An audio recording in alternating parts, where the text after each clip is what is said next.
Melody and I have our own little prep that sometimes we do to like get ourselves ready for the podcast, and that has nothing to do with you, and that's You have okay. a prep? Yeah. How could you prep just to sit and talk to me? What in the She world? saw me doing it, and it was just a funny thing to make myself laugh where I was doing, become another person, become another person, become another person. I don't even know if I have questions for that. Hey, you know what? The real friends know what that means. I don't know what that means. That's okay. I heard a slight accent, and I don't know why you need to become another person for the podcast. You're your sweet self all the time. No, I don't, and I just want to be myself. Mm-hmm. But it is fun to like. It makes me laugh because I think of Dana Carvey in the role he's playing when he does this little doohickey of a funny joke. Oh, is that when he like had all the different disguises? Yes, he was a disguisey.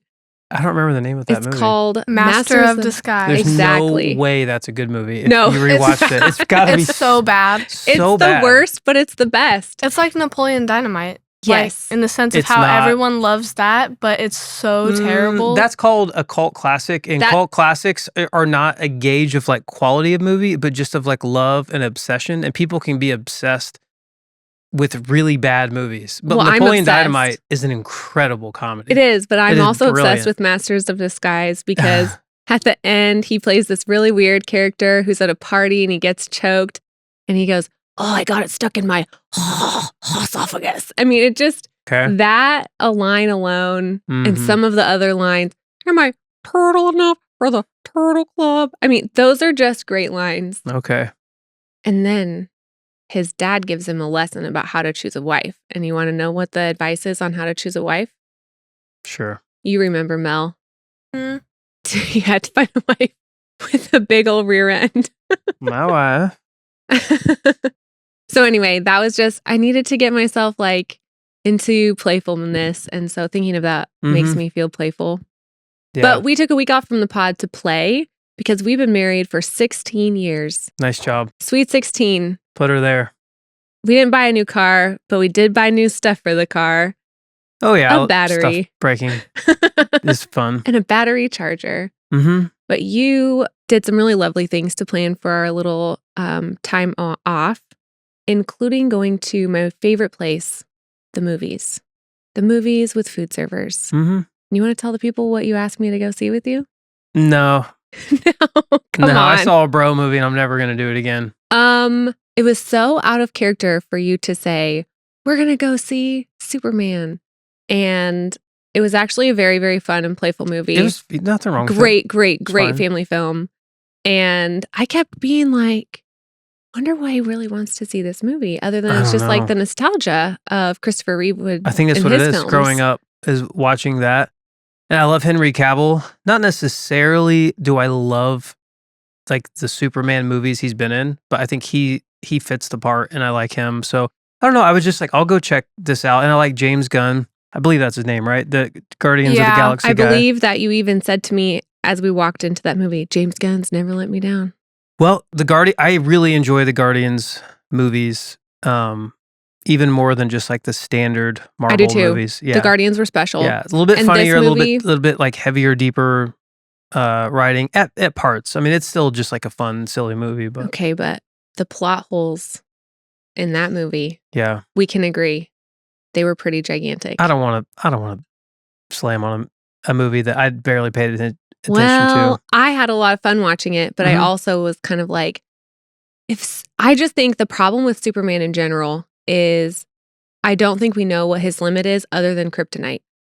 Because he seems like if he can go that fast and punch that hard and fly and do all of those things, like what is hard for him and where is his limit? It's hard to know how to root for somebody when you don't know what the stakes are. And if the stakes for him is strictly kryptonite, those are pretty low stakes. And I think for me, that's why I have trouble with Superman. I have trouble with him too because he's either like has a messiah complex or he's just really, really bad at his job. Because like Clark Kent should have been higher up. He doesn't seem to be doing really well at work for being Superman. You think he could kind of like outwork people? Yeah. And I mean like a messiah, like Christ character that's like really humble and low. Like, you know what I mean? Like doesn't want to be noticed a lot. It just comes to serve. Like maybe that's why. But I think that's the vibe. But if it's not, I think he should be like running. I don't even know the name of the paper. Oh, it's the Daily Planet. The Daily Planet. The Daily That's Planet. Right. That's how not really. Why of a can't he super just run the planet? Yeah. Why isn't he at minimum like the president of a small country? Yeah. That's what I'm saying, Yeah, though. he didn't have a lot of drive. But he's a small town boy from Kansas. So they say. So they say. Mm-hmm. Anyway. Well, I have a grievance.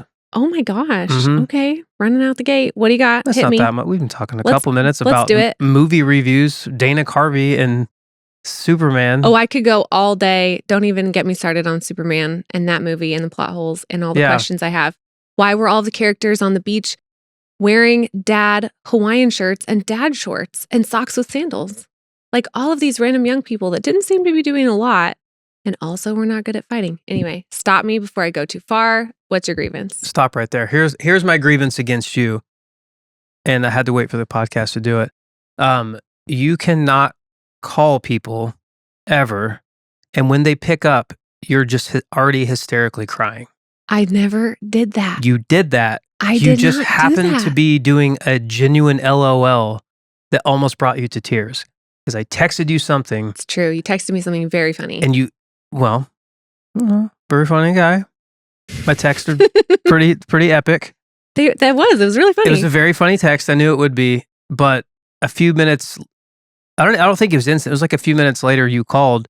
I was like, hey, what's up? And you were mid laughing so hard that you were like kind of crying. But when you pick up, you're like, hello. And someone's like, oh, like it's means one thing every time is so-and-so just died. Oh, of course. And my heart just like sank. And I was like, what's going on? You're like, that was the funniest thing. I was like, that wasn't a laugh. You called me. I was laughing. It hit a cry as it picked up. I'm telling you, it made my heart sink. I was at work and I was like, oh no. Yeah. I'm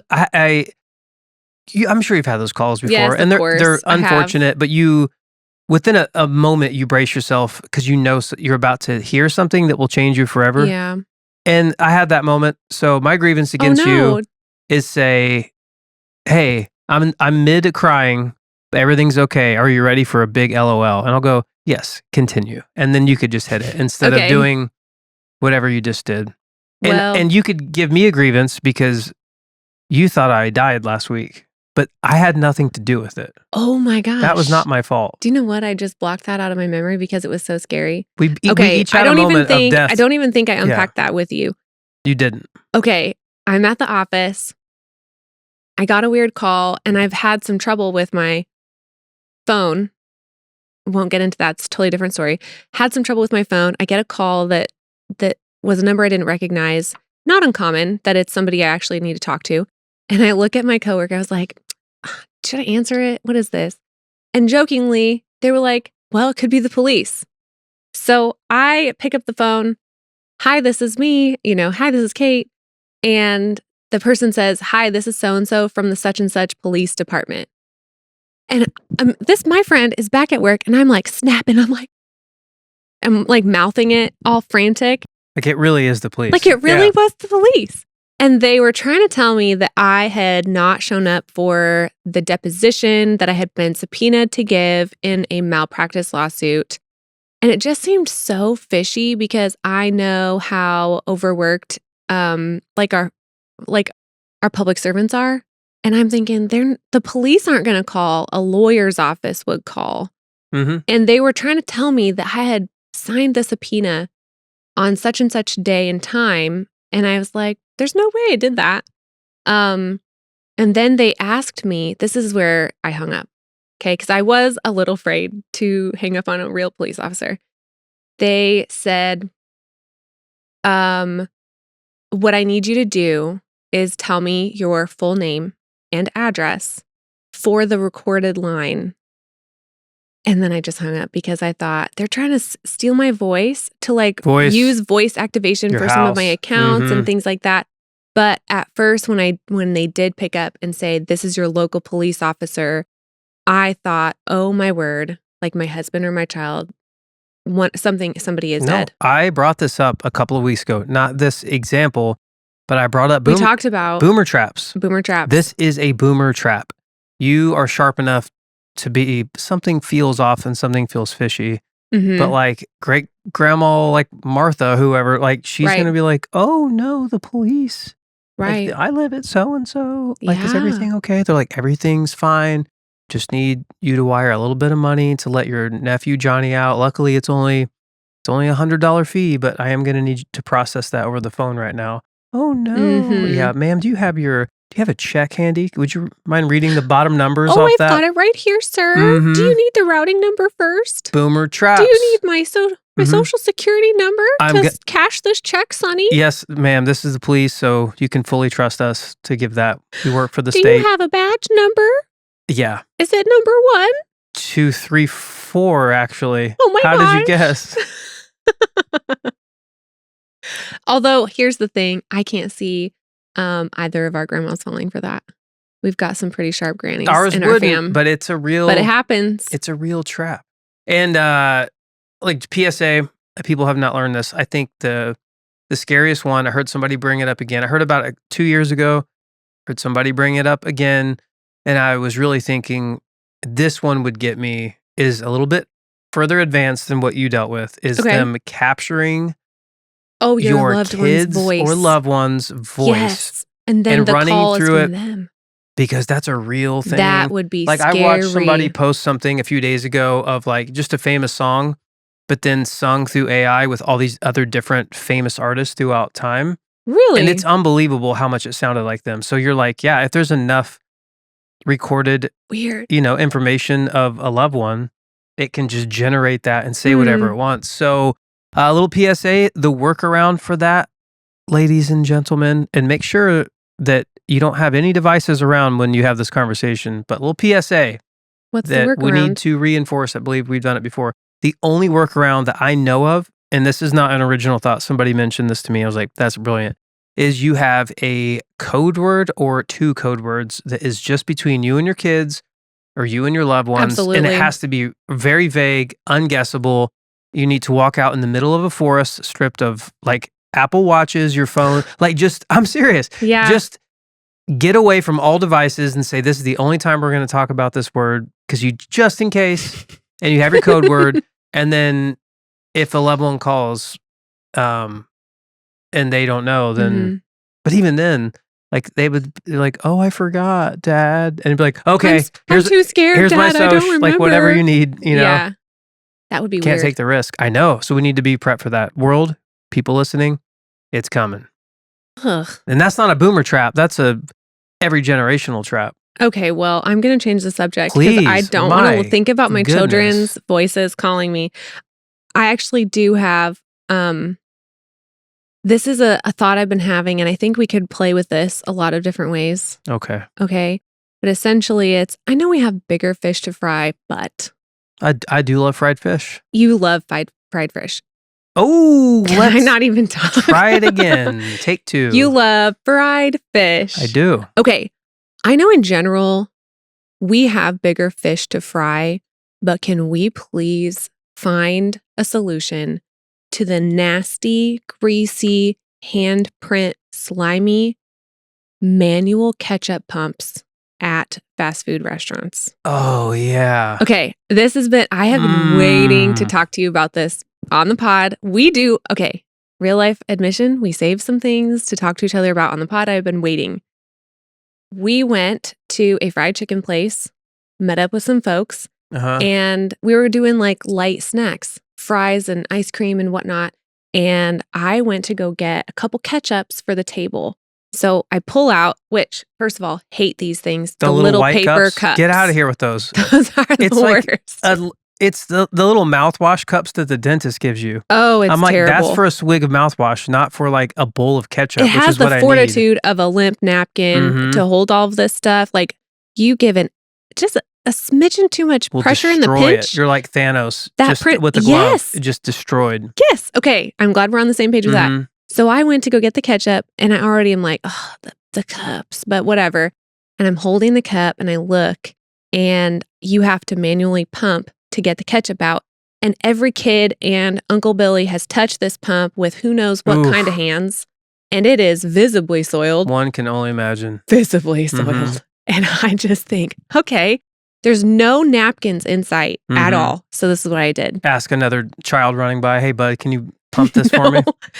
I got one of those little thimble ketchup dispensers on my hand, and I used it as like a little finger thimble protection device. Finger thimble protection device. We all know another word for that. And so I pushed it down with the finger thimble, and I dispensed the ketchup, and it was fine. But okay, here's my grievance with the world. Number one, we have all lived through a global pandemic, and we know how germs are spread. Like, we know better. We also know that we have the money and technology and ability to make things censor. Like, you can have a censor dispensed ketchup. And you know how I know this? Because there is a graveyard at every public place where you just see these relics of the past, also known as empty hand sanitizer dispensers. They are sensor activated. And guess what? I still try to use them. I'm a good person. I try to keep my hands clean. And when I'm in public, I try to use a little dispenser. Guess what? 99% of them are totally empty. They're just dusty and crusty and left there. They haven't been filled since 2020. So. Exactly. So my thing is, okay, how about, because they've been filled with sanitizer, they're pretty clean. Just need a little dust. I mean, it's by definition, they're sanitized. What if we just... By name. What if we just slap a new label on the front and repurpose those to just squirt out little bits of ketchup? Yeah. Would it be a continuous stream or just like a little pump? Did you ever find yourself getting a continuous stream of hand sanitizer? That'd be insane. No. They already know to dispense a certain amount. Just reprogram it to dispense a slightly larger amount. I think ketchup would gunk up the works, as they say. No, listen. It's we too need thick. this. I'm trying to solve the world's problems here. Nobody's using them anyway. Yeah. This way, if we're going to commit to dirty hands, let's just commit to like not touching stuff. Like, we either need to commit to hand hygiene and then pumping our own ketchup. Hands-free ketchup. This That's needs what to I'm be, saying. Yeah, a movement. Hands-free ketchup needs to be a thing. Hands-free condiments.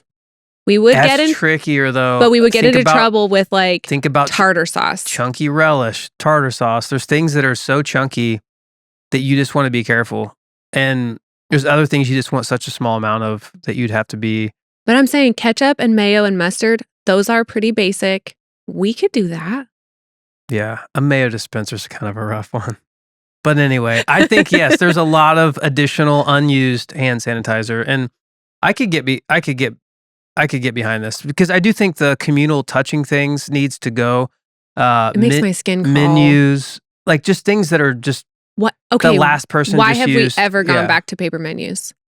We had QR code menus and the world was a beautiful place. They're gone. I mean, they still exist, but like the fact anywhere that I go now, they're handing you a sticky, slimy menu that I'm not interested in. Just covered in smudge of people's greasy fingerprints and who knows what. Like, no way. Bro, I saw a guy. What? A video of a guy, double hot dog at a truck station on the counter. Okay. He dropped his 2 dogs naked. Oh! Bear dogs on the counter next to like used lotto tickets at a truck, like a rest stop. Wait, and the guy in the bun? Okay, I'm thinking just the hot dog. Dude, it doesn't matter. He said naked hot dog. Naked hot dogs. I mean, a hot dog is not, I mean, when I think of like a hot dog, I don't think of it by itself. I think of it in a bun. Okay. So he went to the little rolly, little swirly hot dog things, put it in the bun. Didn't put it in like a little bag or a little Not the little paper holder? He just walked up, dropped his dogs on there, and got his wallet out. I mean, the man's immune system must just be eating gas station food, first of all. That's the first step towards a steel trap of an immune system and a GI tract. What? And he just let it touch on that? That's what you got to do. Think about the money. Like, money is so dirty.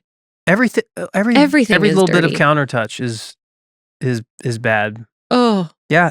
I'd rather lose out on even purchasing something than pick up a coin out of like a communal take and leave coin dispense. Do you know what I mean? Yeah. Those little like cups they'll leave at a cash register and it's like, hey, if you need an extra, dime to make change or whatever. Oh, okay. And it's like you can just take pick a penny, up leave one. a penny. That's it. Yeah. And I would just rather not buy something than just like, I don't know, something about it. If the penny is in my wallet, it has never touched anybody else's hands in my brain. And so therefore, I can touch that penny and it's totally fine. Cash is dirty. I mean, some random guy walks up, gives a lady a 20. All of a sudden, you buy something with a 50. She gives you that same 20. You think just because it was in that register for 20 honey, minutes you're just like me. or 20 seconds I don't or whatever, like anything about this. You think that that's sanitized money? Like I have to convince myself that certain things are cleaner than other things that I have to touch all the time. Like money. That's why I try not to do cash because I don't want to touch it. Handshaking in large like parties or large groups. Handshaking. You're just making your rounds. You and I creating honestly, a cocktail of germs. There's a few types of people that really enjoyed the pandemic, and I think you and I are those types of people. Oh, it was a dream come true for me. I mean, it was really, really great to just have some space. I loved the pandemic, but not because I'm such a germaphobe like you two. I just loved not going to school. It was awesome. Well, to be fair, you only missed out on 2 months of school.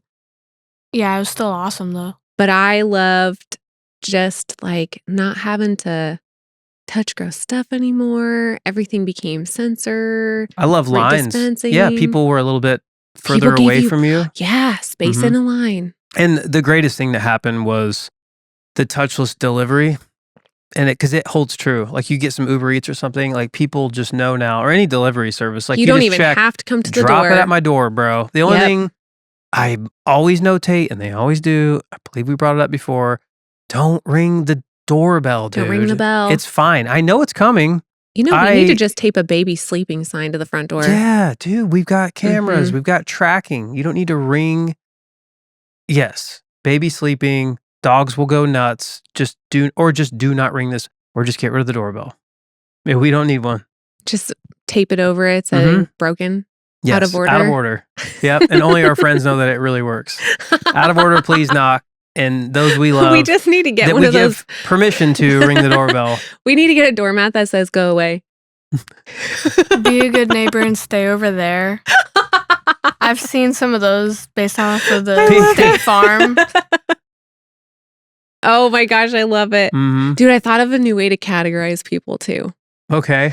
This sounds really offensive. Melody, you might want to plug your ears for this one. So this is throwback to what? Episode 1 or 2. Categorize people as greetings cards.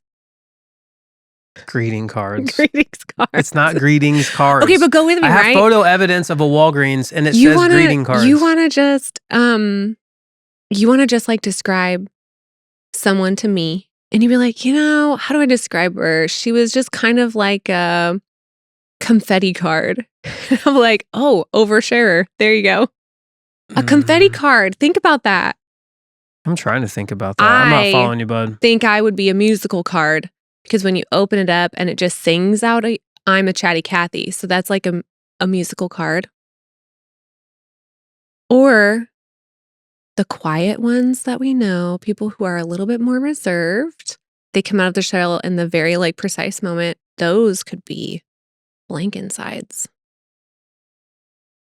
I can't roll with you on this one. Come on. I can't. It's funny. I guess. I can't. It's so easy to say, like, she just talked a lot.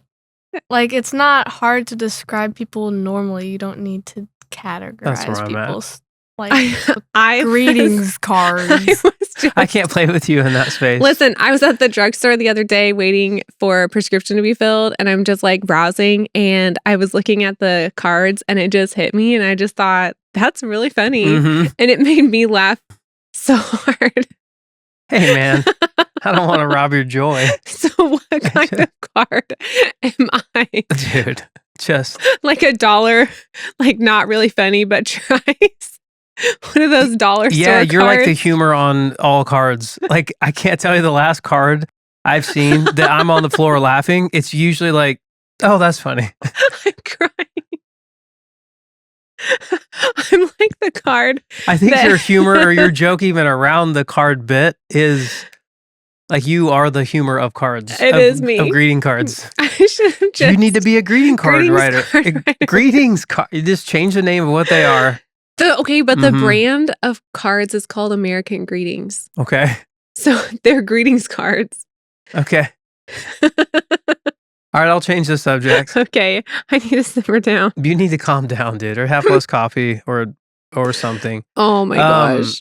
I heard someone say the other day that they're tired of people talking in LLM language.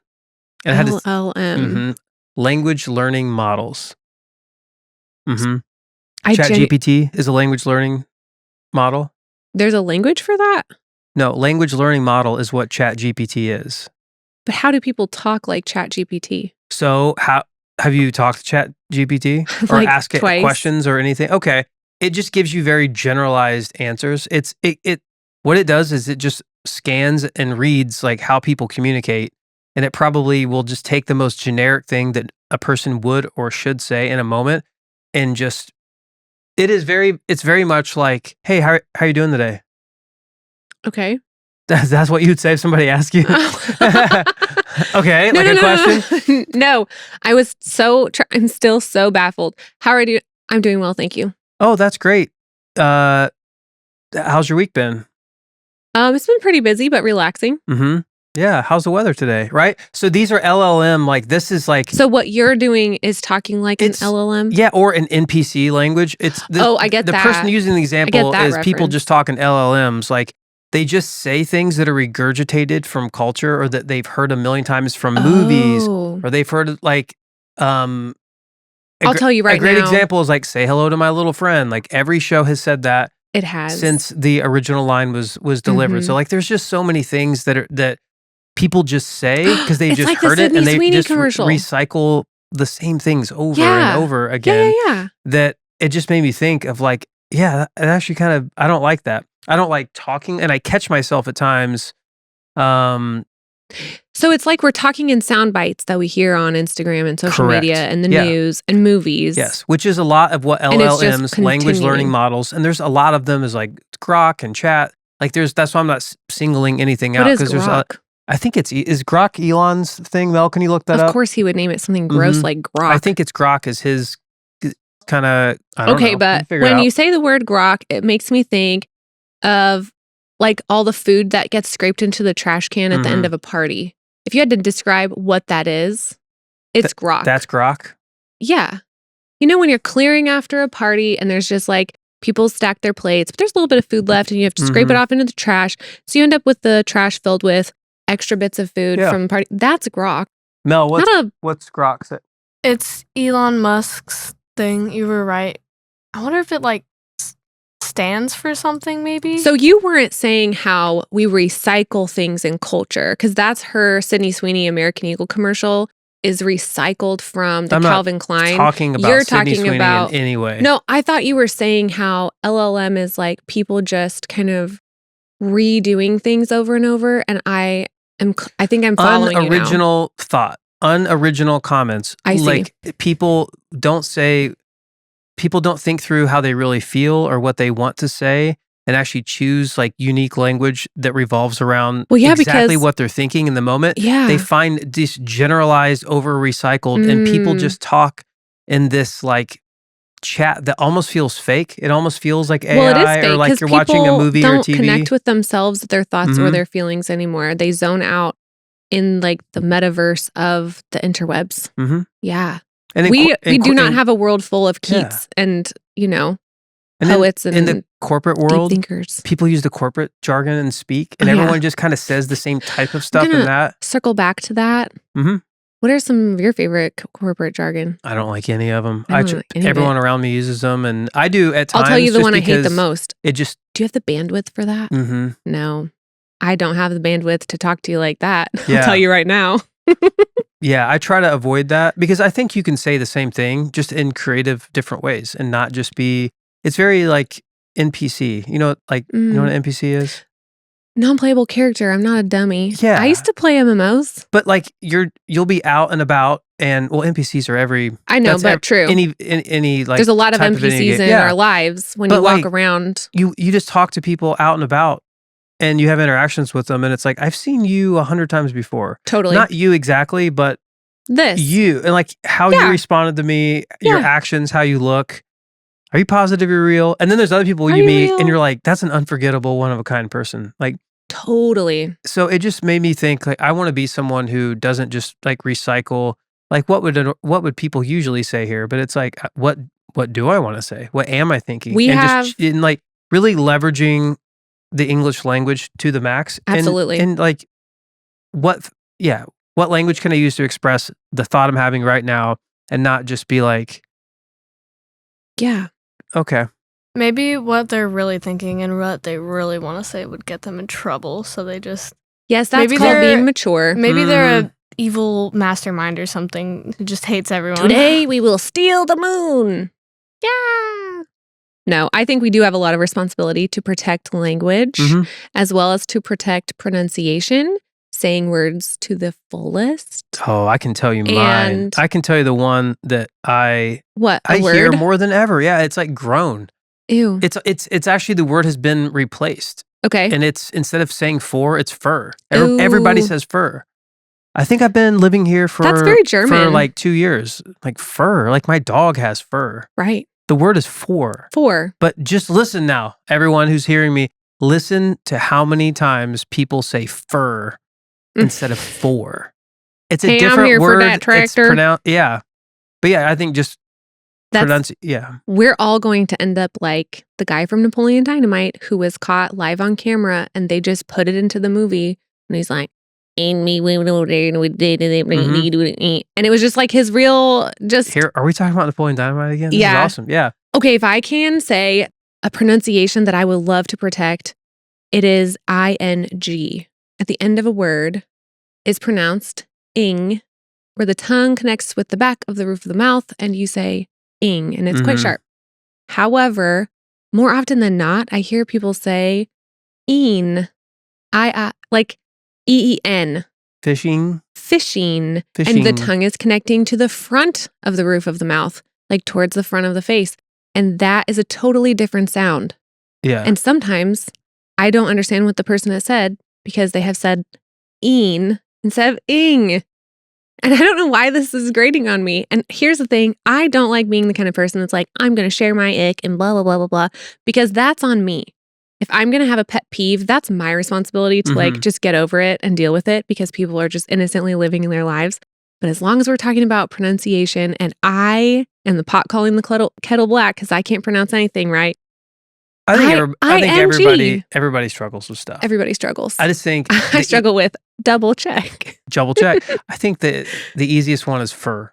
Everybody can say for. That's not a hard one. And everyone can say ing. I'm singing. You don't say singing. I'm singing. I think you can overdo the pronunciation.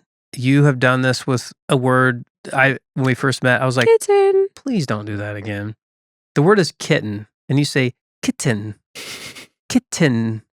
I don't like that. It's a cute little kitten. Kitten. Yeah, see, even the way you say it right there is wild. I can't even, I still can't say it the way you say it. Because I don't do the glottal stop of kitten. Kitten. You say it fast, though. I don't go kitten. I know. Kitten. I'm making fun. Okay. Kitten. All right. All righty then. Well, let's see. What else can we talk about here? I don't really know what's happened this summer. We've been kind of disconnected from the world. It's been going a little too fast. And I've said that the past couple of years on different seasons. I really do think that with age, time speeds up. And I'm not crazy. And I've heard somebody explained it is you, like a year when you're younger, it actually does, like your perception of the year is completely different than as you get older, because a 5-year-old, 1 year to them is a fifth of their entire life. Like everything that they've experienced in their life, a fifth of that was just that year. Oh, so feels that puts like, it into perspective. Yeah, I've only experienced 4 years and this was a whole year. That's a fifth of that. It felt like a lot. Yeah, wow. And as you get older, things just begin to go really, really quickly. And I can like look, through the tunnel of time back to when Melody was a baby, and it's like, that wasn't that long ago. And now she's a teenager, and I feel like we just had Christmas. Like I can remember the last one. It was really quick. We're in August now. The next one is just a few months away. I don't know.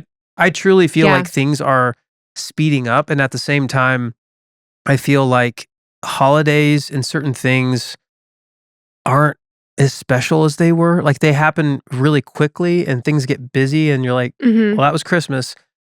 Whereas like when I was a kid, it just felt like it was longer. It was more special. There was more there. Like, am I alone on this of just feeling like the years go a little bit quicker and the holidays seem to be not quite as like magical as when we were younger.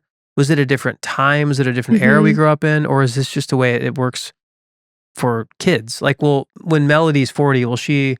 I think she'll be in our spot and say, wow, this is going so fast. Yeah, and I remember like these like traditions and holidays feeling more magical. Like, does this happen to everyone? I kind of equate it to visiting a house that you lived in or spent time in when you were young and having this, oh, this house was so big in my room and blah, blah, blah. And then you go back as a grown person or even a teenager and everything feels small and closed in. I kind of equate it to that, except with our mind, our comprehension, and the things that we're aware of. Our awareness expands if we try to be mature and like connect with the world and connect with ourselves. And so as our awareness expands and grows, I think that our comprehension of what is around us feels closer. And I don't know exactly how I could vocalize how that would equate to how time moves faster. But I think that the more we're aware of, the less naive we are about how things work and how the world goes, the quicker time goes by. And like, it's just in an instant.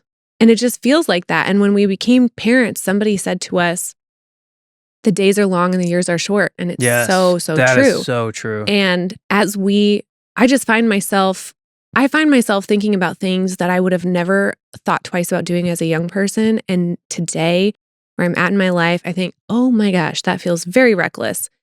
And more of it has to do with the fact that like I have this deeper understanding and awareness of what the world is like and how bad things can be or how difficult things are for people. And it just gives me pause. But I think that plays a part in it of like just how much mental load you and I carry as modern adults, caring for kids and working jobs and caring for a house and doing all the things that we do. Our time is just so segmented into these little brief moments and it just goes by so quick. Whereas what do they have to think about? How much Minecraft can I play today? Do you know what I mean? Their mind is not thinking about as much and they're not as aware of as much. And maybe a lot of it is boredom because when I was younger and again, a different time, but also way less responsibility, you had more time to kind of be bored and it made the day feel longer. Yes. You know? I would build forts with sticks outside and just take the whole day because that's all I had to do. Yeah. Like our days are planned the night before because that's when you're setting your alarm and this is when I'm going to get up. And then it's like it starts there and it just flies by, you know? And this is the first year I've done it, but I had this realization like, oh my gosh, I'm already here at August and it's going to be Christmas before you know it. And I just sat with the kids and we looped you in, but we planned the next 5 months of the year of like the days we were going to do fun things for each holiday and prioritizing that time. And I have so much peace of mind now going into this busy season because I think August 1st to January 1st is absolute chaos. And like to protect our family's peace of mind and their childhood, because this is the only 7th and 13th fall they're going to get. That's right. Do you know what I mean? Like prioritizing what is important to them. That's right. And what's important to us. And to capture moments, to capture snapshots. Like you did that today. Like I was getting ready for some work stuff and you're like, I'm going to take the kids to the park. And like you weren't gone very long, but like you created a moment there. So I think creating those, I'm not a big like memory moment.